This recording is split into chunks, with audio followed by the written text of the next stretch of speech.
ગામનું નામ મનોગ્રામ. પર્યુષણની આરાધના કરાવવા હેતુ કાર્યકર્તાઓની એક ટીમ ત્યાં પહોંચી હતી. એક દિવસ તે લોકોને બ્યાસનું હતું અને બ્યાસનાની વ્યવસ્થા સરાગભાઈના ઘરમાં કરવામાં આવી હતી.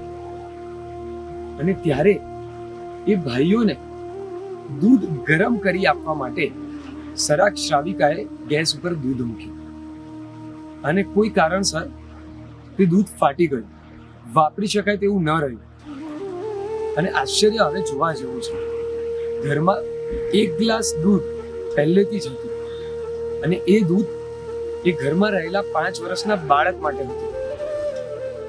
પણ ખરેખર એ ભાવનાને વંદન છે, એ શાવિકાની ભાવનાને વંદન છે કે જરાક પણ એક ક્ષણ માટે પણ વિચાર્યા વગર તે દૂધનો ગ્લાસ લઈને આપણા કાર્યકર્તાને વગર કોઈ સંકોચે, વગર કોઈ વિચારે તરત જ આપી દીધું.